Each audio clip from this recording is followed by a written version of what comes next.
wabarakatuh. Izin memperkenalkan diri, saya Anissa Nur Eka Alfiati, NPM 1951030024, Prodi Akuntansi Syariah. Di sini saya akan menjelaskan tentang soal kasus dari materi akuntansi keuangan lanjutan kedua. Nah, di sini dapat kita lihat dari contoh kasus. Yang pertama yaitu contoh kasus dari transaksi internasional. Di sini diketahui pada 20 Maret 2022, kurs tidak langsung rupiah terhadap won adalah 18.400.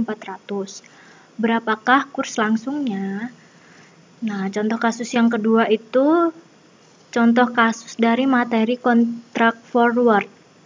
Nah, di sini PT Fahres Jaya menjual barangnya berupa karet ke perusahaan ban di Rusia seharga 185.000 rubel pada tanggal 25 Mei 2022 dengan penyelesaian dalam 90 hari. Pada tanggal yang sama, PT Fahres Jaya melakukan kontrak forward 90 hari untuk menjual 185.000 rubel dengan kurs forward 1 rubel sama dengan 484 rupiah. Untuk mengurangi resiko kerugian perubahan kurs, berikut ini merupakan kurs spot yang berlaku. Nah, di sini ada kurs spotnya ya. Kurs spot tanggal 25 Mei yaitu 488, sedangkan kurs spot tanggal 23 Agustus yaitu 482. Nah, kita diminta yaitu yang pertama membuat jurnal yang diperlukan dari transaksi kontrak forward. Terus yang kedua, membandingkan laba neto dari penggunaan forward exchange contract. Kemudian soal kasus yang ketiga yaitu soal kasus tentang penjabaran metode translasi. Nah, di sini yaitu PT Fahres Jaya mengakuisisi PT Eka Sejahtera pada tanggal 6 Februari 2019. PT Eka Sejahtera beroperasi di negara Jepang dan menggunakan mata uang fungsional dan juga penyajian dalam yen. Pada tanggal 31 Desember 2022 untuk kepentingan konsolidasi, PT Fahres Jaya membutuhkan data laporan keuangan PT Eka Sejahtera, namun terdapat perbedaan penyajian laporan keuangan antara PT Eka Sejahtera dengan PT Fahres Jaya yang menggunakan mata uang rupiah. Diketahui 21 Agustus 2022 PT Eka Sejahtera membagikan dividen. Berikut ini merupakan data yang diperlukan untuk melakukan translasi laporan keuangan. Di sini udah ada data kurs dan neraca saldo sebelum translasi. Kita disuruh menjabarkan laporan keuangan tersebut jika mengacu pada metode translasi. Nah, dari soal-soal tadi kita akan mencoba untuk mengerjakan. Yang pertama yaitu kasus transaksi internasional. Kan diketahui kurs tidak langsung rupiah terhadap won adalah 18.400, sedangkan yang ditanya adalah kurs langsungnya. Kita coba di Excel. Nah, di sini kita pakai rumus Direct Exchange Rate atau DER. DER sama dengan nilai setara rupiah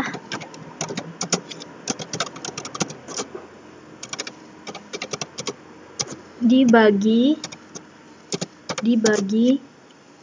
1 unit mata uang asing. Nah, DER ini atau Direct Exchange Rate itu sama dengan kurs langsung. Jadi DER sama dengan nilai setara rupiahnya tadi berapa? Kan diketahui nilai kurs tidak langsung rupiah terhadap won itu adalah 18.400. Jadi nilai setara rupiahnya yaitu 18.400 dibagi 1 unit mata uang asing atau 1 won. Nah, jadi kurs tidak langsungnya yaitu 18.400. Kan karena 18.400 dibagi 1 itu kan 18.400. Soal kasus pertama sudah selesai. Kemudian soal kasus yang kedua yaitu soal kasus dari materi transaksi kontrak forward. Nah, di soal kasus yang kedua itu kita disuruh membuat jurnal yang diperlukan. Nah, diketahui nih, kita pindahin dulu kursnya ke Excel. Kita taruh di sini.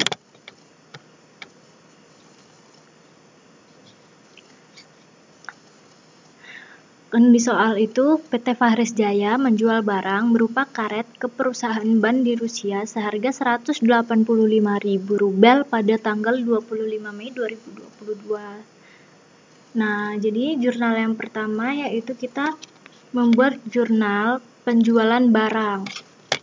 Jadi yang pertama, jurnal menjual berupa karet. Nah, harganya berapa nih? Tadi di sini harga kurs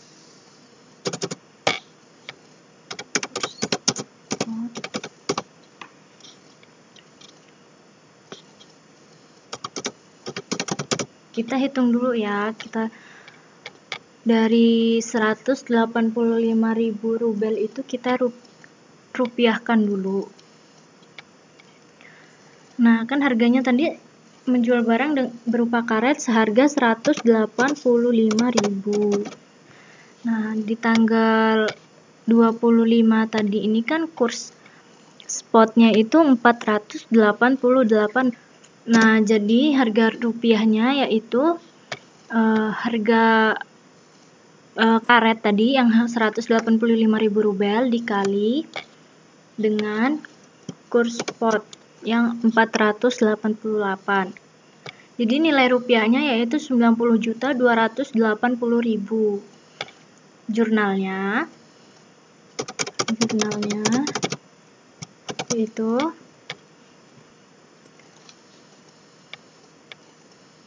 karena kan tadi dia menjual barang berupa karet ini dengan penyelesaian dalam 90 hari. Jadi kan jatuhnya piutang. Nah, jadi jurnalnya yaitu piutang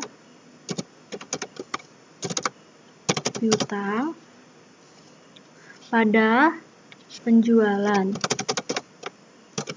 sebesar ini tadi ya nilai yang sudah kita rupiahkan 90.280.000 rupiah. Udah selesai nih jurnal yang pertama. Terus jurnal yang kedua apa? Kita lihat di soal.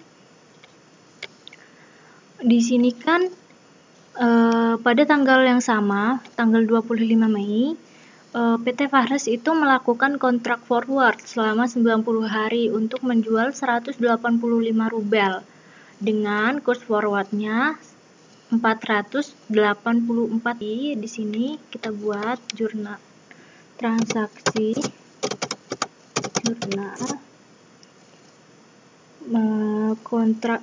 melakukan kontrak forward. Berapa tadi dia menjualnya? Sama ya, 185.000. Kurs forwardnya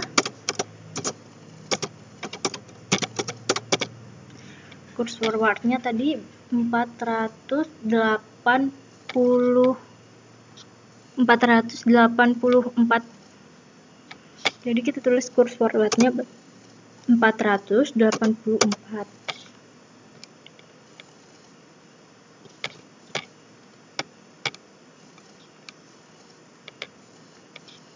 Nah, udah. Di sini jadi nilai rupiahnya itu sebesar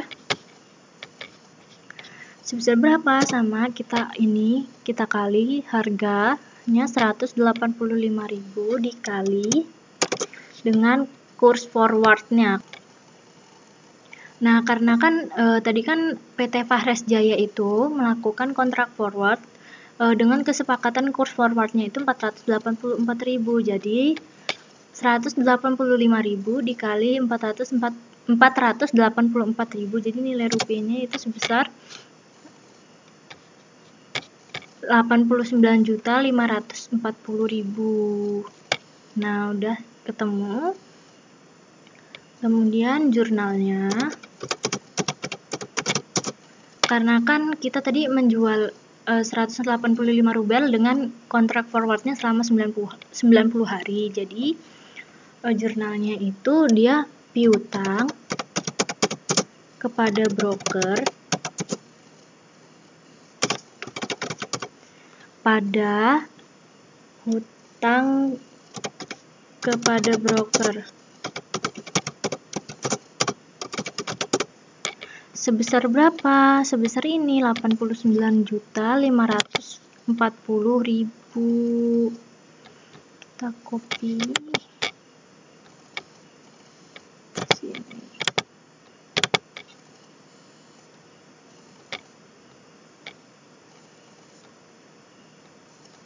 Nah, tadi kan jurnal kedua udah selesai nih. Kemudian jurnal selanjutnya yaitu jurnal melakukan penyesuaian perubahan kurs. Kan tanggal 23 Agustus ini kursnya berubah nih, dari yang tadinya tanggal 25 Mei itu kursnya 488.000.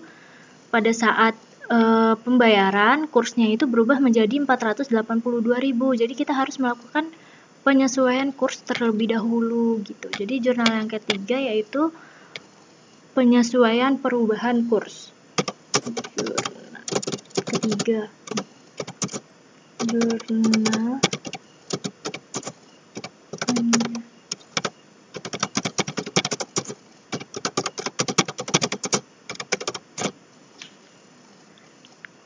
Nah, di sini harganya tadi kursnya.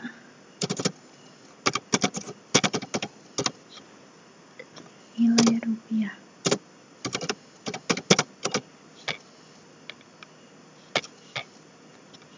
Tadi kan harganya 185.000. Sedangkan kurs spotnya yaitu tanggal 23 Agustus yaitu 482. Jadi kurs spotnya kita tulis 482. Berapa nih nilai rupiahnya? Nilai rupiahnya sama dengan 185.000 dikali dengan kurs spotnya tadi tanggal 23 Agustus yaitu 482. Jadinya 89.170.000 rupiah. Itu nilai rupiahnya. Kan karena kita di sini melakukan penyesuaian perubahan kurs, kita mau lihat nih dari perubahan kurs ini kita mendapat kerugian atau keuntungan. Jadi cara mengetahuinya tinggal kita kurangin saja. Berapa nih? Kita kurangin berapa nih? Sama dengan kurs spot awal. Kan kurs spot awal itu 488.000. Nah, jadi 90.280.000 dikurang dengan 89.170.000. Hasilnya 1.110.000. Jadi kita mengalami kerugian nih sebesar 1.110.000. Gimana jurnalnya? Jurnalnya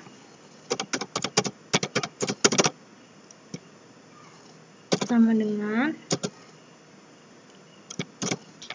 karena kan kita mengalami kerugian, di jurnalnya yaitu kerugian perubahan kurs pada piutang. Kenapa terhadap piutang? Kan karena ini kan terdapat perubahan kurs nih. Otomatis piutang kita juga mengalami kerugian. Jadi jurnalnya kerugian terhadap piutang. Sebesar berapa? Sebesar tadi ini 1.110.000.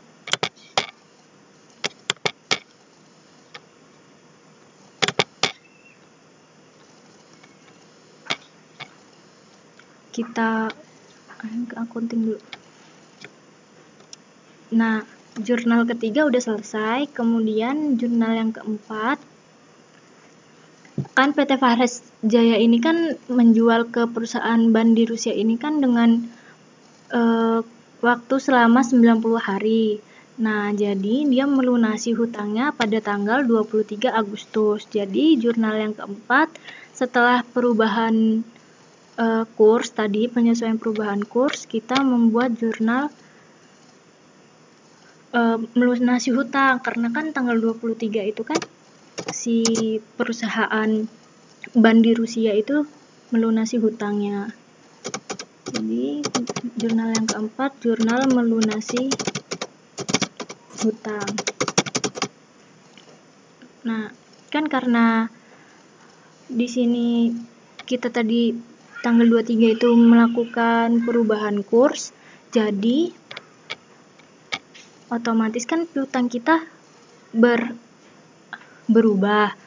Nah, jadi di sini jurnalnya yaitu kas pada piutang.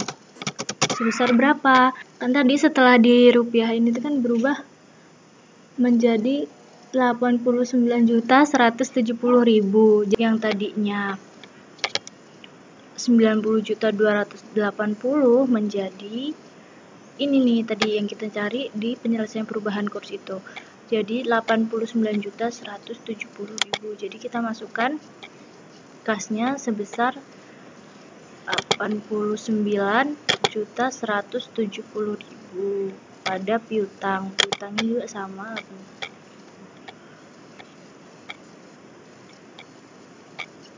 Nah, udah selesai nih. Habis melunasi hutang kan tadi kita di tanggal 25 itu kita melakukan kontrak forward selama 90 hari juga. Jadi setelah pelunasan hutang kita membuat jurnal penyesuaian kontrak forward. Kayak kan tadi kita menjual 185.000 rubel. Kita sesuaiin di tanggal 23. Jadi jurnal yang kelima yaitu jurnal penyesuaian kontrak forward. Jurnalnya gimana? Jurnalnya itu yang pertama kas pada piutang. Nah, kas pada piutangnya berapa nih? Kita lihat di tanggal 25 Mei tadi yang melakukan kontrak forward sebesar 89.540.000. Itu kas pada piutang. Kita taruh di sini.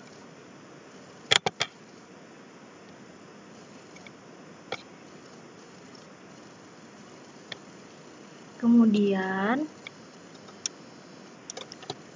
yang kedua itu ada hutang pada kas. Hutangnya berapa? Kita lihat di jurnal kontrak forward ini. Kan tadi piutangnya udah kita masukin. Sekarang hutang kepada broker ini sebesar berapa? 89.540.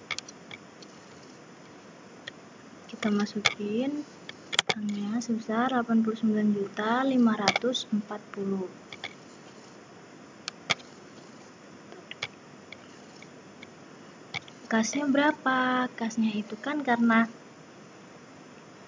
kita udah melakukan penyesuaian perubahan kurs, jadi kita masukin kasnya dari ini, dari nilai rupiah dari perubahan kurs pada tanggal 23 Agustus itu sebesar 89.170.000. Kita masukin di kas. Nah, bisa dilihat dari perubahan kurs yang tadinya 89.540.000 menjadi 89.170.000, berarti kan kita mendapat keuntungan nih. Jadi kita masukin di sini keuntungan perubahan kurs.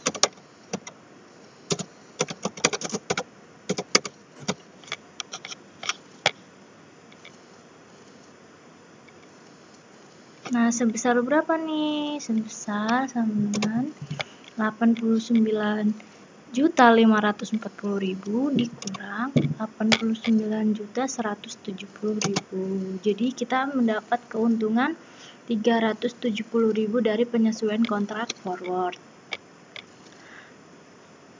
Nah, sekarang jurnal yang terakhir yaitu jurnal memulihkan perubahan kurs.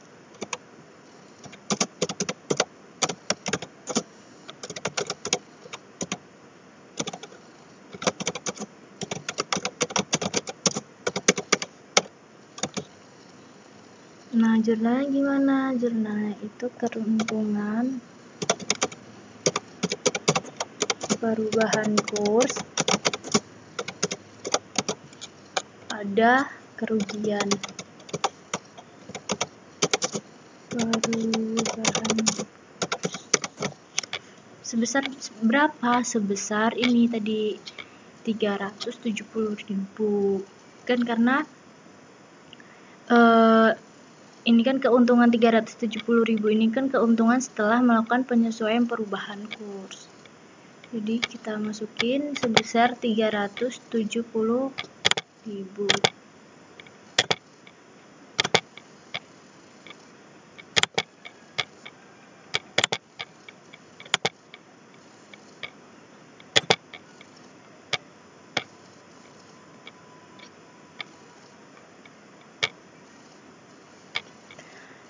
Nah, jurnalnya udah selesai nih.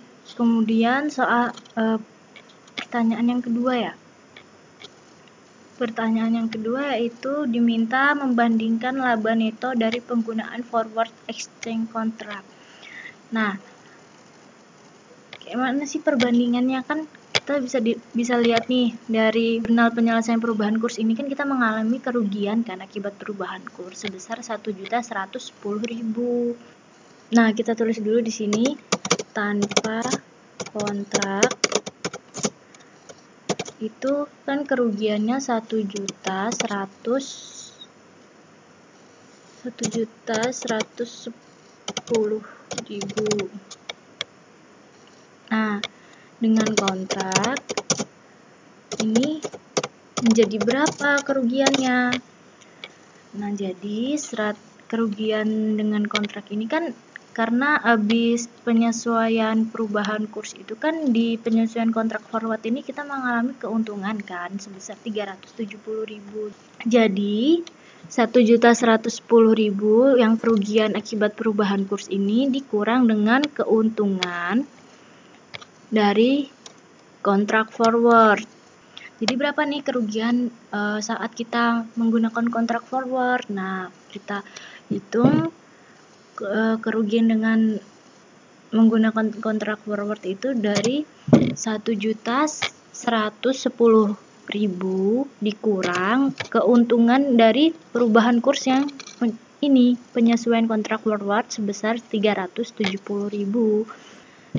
Jadi kerugian menggunakan kontrak forward itu berkurang menjadi 740.000 karena kan tadi sebelumnya itu kan kerugiannya 1.110 tuh, terus ditutupin dari keuntungan perubahan kurs ini sebesar 370.000. Jadi kerugiannya berkurang menjadi 740.000.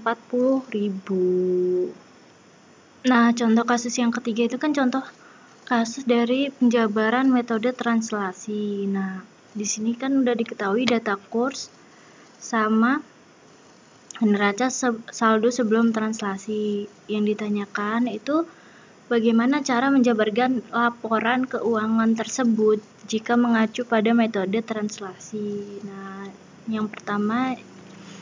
angka yang pertama yang kita buat yaitu membuat kertas kerja. Di sini kertas kerja. Ini kita pindahkan saja.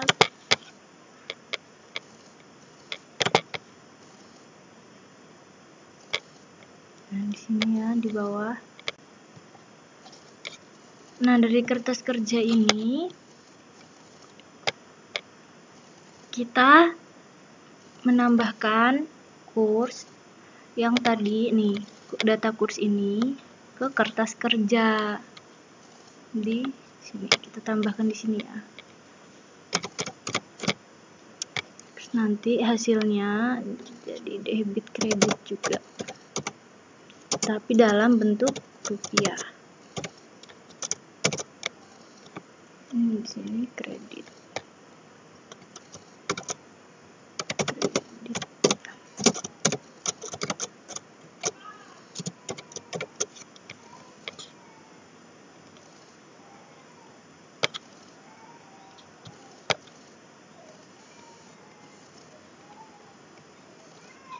Nah, kita masukkan nih kursnya ke dalam kertas kerja, kurs yang ini ya tadi ya. Nah, kurs yang pertama yaitu kas. Kas itu masuk ke kurs apa nih? Ke kurs penutup. Karena kan kurs penutup itu dia merupakan pos non moneter atau pos moneter. Kita masukkan kurs penutup ini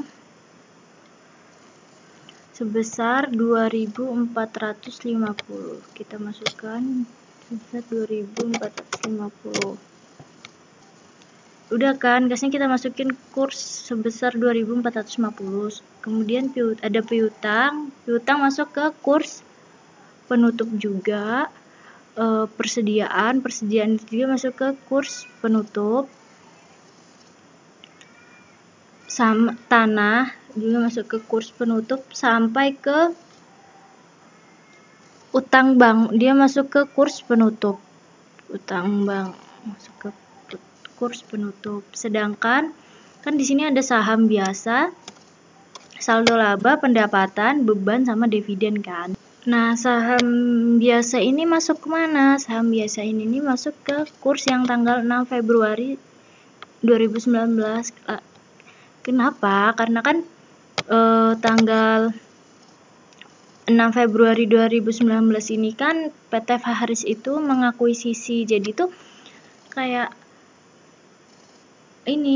mengakui kepemilikan dari PT Eka Sejahtera. Jadi saham biasanya itu kursnya sebesar 2.410. Kita masukin 2.410. Sedangkan saldo laba ini dia masuk ke kurs yang tanggal 31 Desember 2021 atau kurs historis. Kenapa masuk ke kurs historis? Karena kan saldo laba itu masuk ke dalam akun ekuitas. Nah, pengakuan saldo labanya itu pada tanggal 31 Desember 2021. Jadi sebesar 2.425. Kita masukin 2.000 sebesar 2.425. Terus 25. Kemudian ada pendapatan, beban, dan dividen. Pendapatan ini masuk ke mana? Pendapatan ini masuk ke akun laba rugi. Beban ini juga masuk ke akun laba rugi ya. Jadi dia itu pakai kurs rata-rata karena kan laba rugi itu menggunakan kurs rata-rata. Sebesar berapa nih? Sebesar 1940. Kita masukin di sini. Pendapatan 1940. Beban juga sebesar 1940. Kemudian tinggal dividen. Dividen ini dia masuk ke kurs historis. Kurs historis tanggal 21 Agustus 2022 karena kan di sini diketahui 21 Agustus 2022 PT Eka Sejahtera membagikan dividen. Jadi kita menggunakan kurs historis yang tanggal 21 Agustus 2022. Sebesar berapa? Sebesar 2415. Kita masukkan di sini. 2415.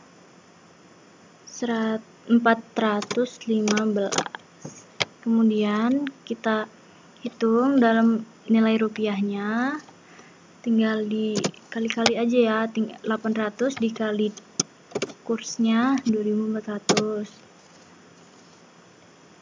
Ini juga sama, yang piutang juga sama, dikali 2450. Nah, yang kredit juga sama. Nih yang kredit di sini sama dengan akumulasi penyusutan peralatannya sebesar 14.400 dikali dengan 2.450.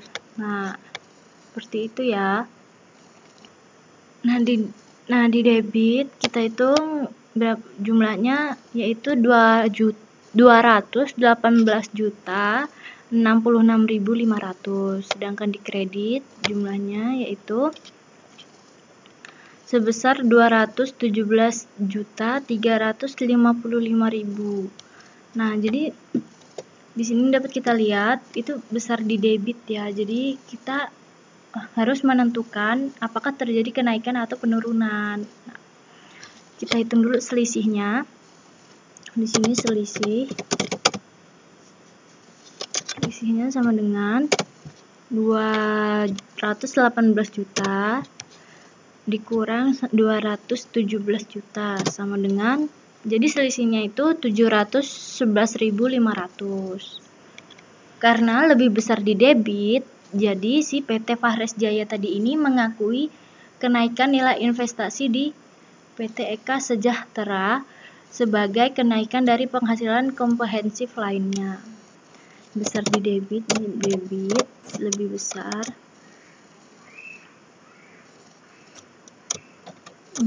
dari kredit. Itu terjadi kenaikan nilai investasi di PT Eka Sejahtera. Sebesar berapa nih kenaikannya? Sebesar 711.500. Nah, kemudian kita melakukan pencatatan atau membuat jurnalnya. Jurnalnya yaitu investasi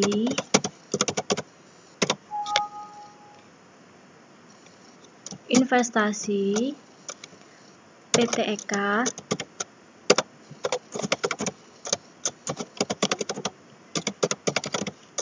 pada penghasilan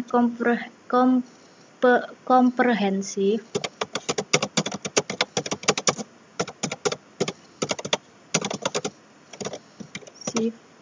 lain sebesar selisih tadi 711.500.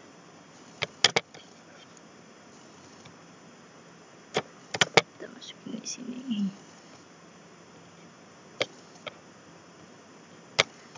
Nah, soal kasus ketiga sudah selesai. Baik, mungkin sekian penjelasan dari soal kasus yang saya buat. Apabila ada kesalahan dalam penjelasan atau dalam penulisan, saya mohon maaf. Saya akhiri. Wassalamualaikum warahmatullahi wabarakatuh.